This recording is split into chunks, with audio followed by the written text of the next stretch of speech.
गणेश जी की कहानी। बहुत छोटा सा गांव था। उस गांव में एक बुढ़िया माई अकेली रहती थी।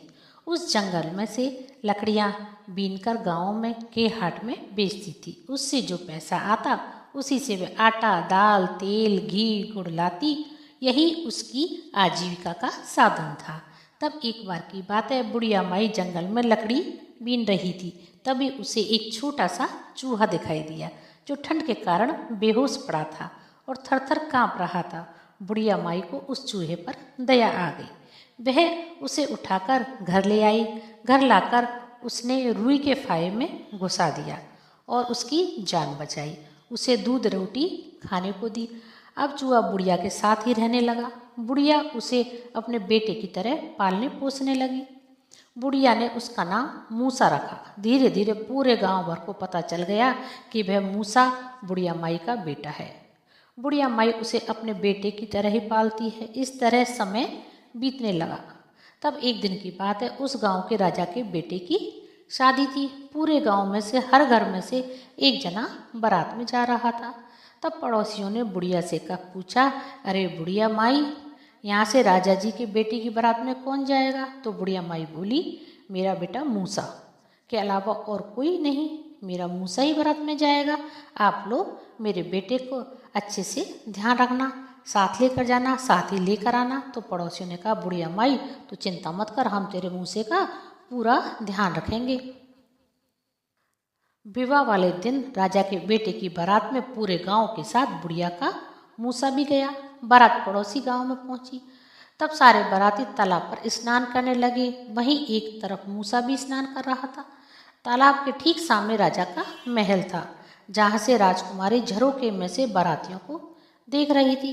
राजकुमारी ने सभी बारातियों के साथ मूसे को भी स्नान करते हुए देखा।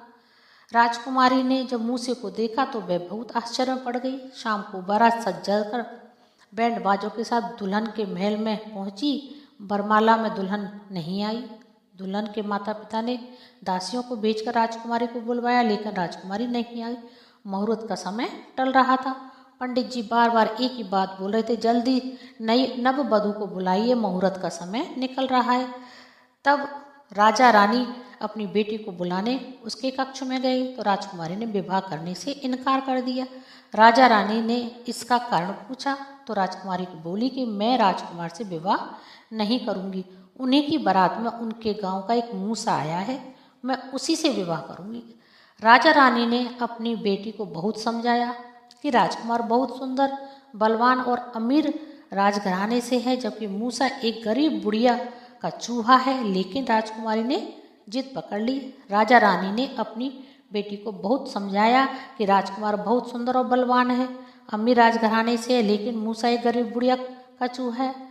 लेकिन राजकुमारी ने जिद पकड़ ली। राजा रानी ने बारात व समधी व दूल्हे से माफ़ी मांगी और कहा कि हमारी बेटी तो आपके साथ बारात में आए मूसा से शादी करना चाहती है। सारे बाराती, घराती, समधी, राजकुमारी सब नाराज होकर बिना कुछ खाए पिए ही चले गए। राजा रानी ने अपनी राजकुमारी का विवाह मूसे से करवा दिया।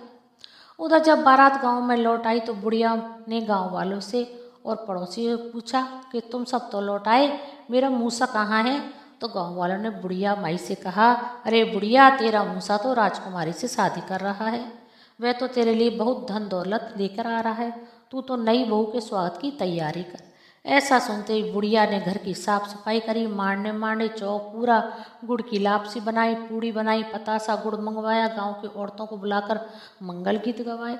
तभी मूसा रथ में राजकुमारी के साथ बैठकर खूब धन दौलत लेकर आ गया। बुढ़िया ने बेटा बहू की आरती करी, गृह प्रवेश कराया, पूरे पड़ोस में गुड़ और पतासा बंटवा। इस तरह से बुढ़िया का समय और भी खुशी खुशी बीतने लगा। तब एक दिन नई बहू ने सोचा, मेरी सासू माँ को तो गणेश भगवान के दर्शन कराने चाहिए। इस बेचारी को तो पता ही नहीं है कि इसका मूसा तो साक्षात गणेश भगवान है। तब एक दिन रोज की तरह मूसा अपनी खोली उतार कर नहा रहा था तो बहू ने अपनी सासू माँ से कहा, सासू माँ, आपका मूसा अंदर नहा रहा है, आप उसकी खोली जला दीजिए। तो सास बोली, बहू, अगर खोली जला दूंगी तो मेरा मूसा क्या पहनेगा? तो बहू ने कहा, सासू माँ, मैं जैसा कहती हूँ अब वैसा ही करिए। तो बुढ़िया ने मूसा की खोली को जला दिया। तभी अंदर से मूसे ने अपनी खोली मांगी तो राजकुमारी ने कहा कि आप जैसे हैं वैसे ही बाहर आ जाइए। जो दर्शन मैंने शादी वाले दिन आपके किए थे वही दर्शन अब आप अपनी माँ को भी करवाइए। तभी गणेश भगवान ने साक्षात दर्शन दिए। बुढ़िया माई भगवान गणेश के दर्शन पाकर धन्य हो गई। गणेश भगवान जैसे आपने मूसा वेश में बुढ़िया माई को दर्शन दिए, राजकुमारी को दर्शन दिए, वैसे हमें भी देना, कहानी कहने वाले को, कहानी सुनने वाले को और हुंकारा भरने वाले को।